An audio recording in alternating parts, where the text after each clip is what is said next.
Shalom. I just wanted to share something really quick that just happened on the way home. I was driving home from the store and just began pondering over some things in my heart, going through some confession, some repentance to Father for just allowing the enemy to use me as an instrument. And it's so easy to allow the enemy to use us as instruments for his dirty work, because the moment that we get into the flesh and that we give in to our flesh, it's an open door. As I talked about in previous podcasts, it's an open door to allow him to come in and wreak havoc in our temples. And that's exactly what I thought as soon as I said that. As soon as I thought that I'm tired of allowing the enemy to use me as an instrument. And the words, came to me. Father reminded me, I am the temple. I am the temple of Yahuwah. And it reminded me of what Jeremiah said in Jeremiah 7:4. And what's fascinating is, as I'm going through this thought, that the Messiah Yahushua, he drove out the money changers from the temple. Why did he do that? Well, I believe it was around the festival period. I have to go back and look. But the point of the matter was that they were using the house, the temple, the house of Yahuwah, for their own agenda. And Father's already declared what his agenda is for his house and what it's to be used for. And that's Jeremiah 7:4. And here he is, actually verse 3 of Jeremiah 7, where he's telling Jeremiah, to stand up, to hear the word of Yahuwah. And he's talking to the house of Judah. He says, "Thus says Yahuwah of hosts, the Elohim of Israel, make your ways and your deeds good, then I'll let you dwell in this place. Do not trust in these false words, saying, this is the temple of Yahuwah. This is the temple of Yahuwah. This is the temple of Yahuwah. For if you truly make your ways and your deeds good, if you truly do right ruling between a man and his neighbor, if you do not oppress the stranger, the fatherless, and the widow, and do not shed innocent blood in this place, or walk after other mighty ones to your own evil, then I shall let you dwell in this place, in the land that I gave to your fathers forever and ever." And he's telling him, see, you're trusting in words that do not profit. And so basically and he goes on and he's saying what those words are: stealing, murdering, committing adultery, swearing falsely, and burning incense to Baal, and walking after other mighty ones you have not known. So he says in verse 8, see, you are trusting in false words which do not profit. But he's actually describing actions. Well, false words and actions in this culture it's the same. As a matter of fact, that is how you know that you believe something, is you prove it by what you do. So, and what he was saying is, hey, you guys are saying, hey, this is the temple. In other words, they were using an excuse for everything. That the temple was just an excuse to be able to do what they wanted to do, because surely, Elohim's not going to send us out of the land. Surely, we are the people of Elohim, and we can get away with things that others cannot. Verse 10, and you came and you stood before me in this house, which is called by my name, and said, we have been delivered in order to do all these abominations. Has this house, which is called by my name, become a den of robbers in your eyes? Look, even I myself have seen it, declares Yahuwah.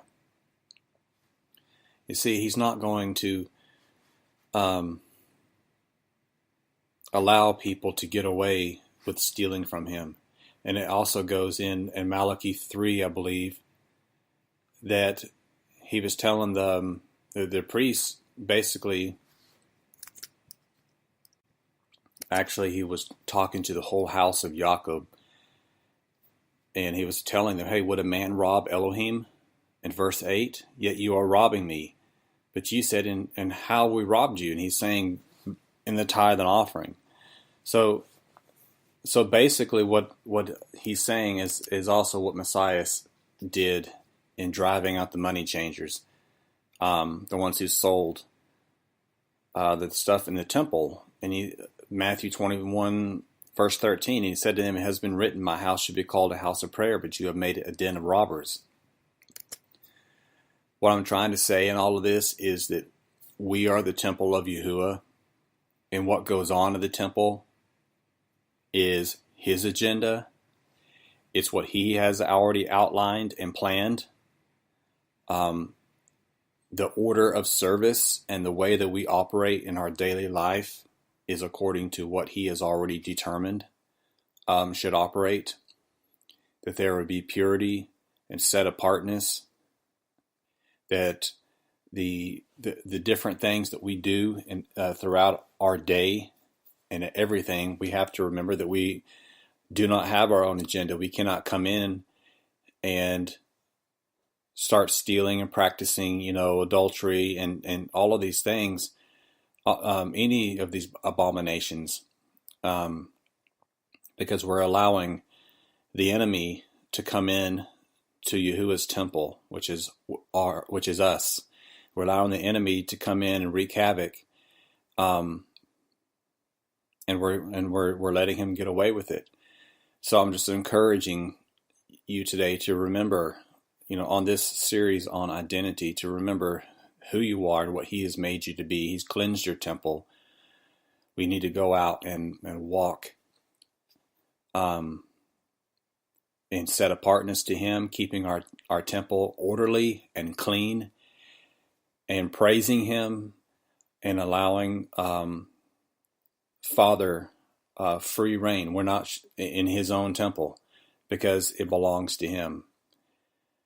So as I was pondering this, and I'll end with this, I was driving through our neighborhood, and lo and behold, out in front of me, a good distance, but I thought it was a stick, but it was actually moving. It was slithering, and it was a snake.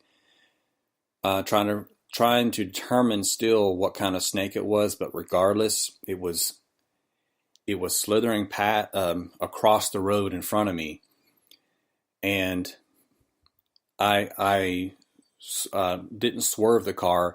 I veered it to where I wouldn't hit it, because I didn't want a big mess on the car, first of all. But I think I went in between it, and I looked in my rearview mirror, and it was finishing crossing the road, so I didn't hit it.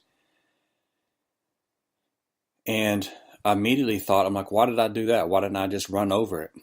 And I believe that Father gave me the words,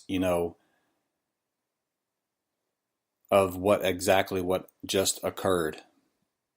And this is coming off of me just thinking about how I was allowing the enemy to come in and use me as an instrument. And so what the enemy does is he comes in to be a stumbling block, and that's exactly what that snake did. It slithered out in front of me, right in front of me, to cause me to have to make a decision.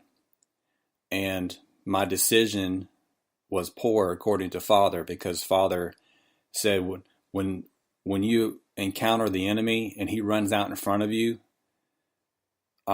this war is messy, and it will get your car messed up, and it will splatter. And so I encourage you today to go out, and if the enemy runs across your path, and you know that it's the enemy, and he's slithering along, and he's coming out right in front of you, and you're heading in a forward moving direction, that it's okay to crush the head of the serpent. It's okay to get messy because we're in a war. And you know what? At the end of this war, we're going to get cleaned up because we're going to the marriage supper of the Lamb. We're going to sit down with the Master, Yahushua Messiah, who has set us free, who has delivered us, who has saved us. Our salvation will be complete, and we will no longer have to dirty our clothes in this wrestling, in this battle, in this war that we have against the enemy. Messiah comes with blood all over his garment. I think that we should do the same. It's time to get messy. It's time to get out there and take back your temple and not allowing the enemy to come in and to give him full access to do what he wants to do, to buy and sell and to be an abomination,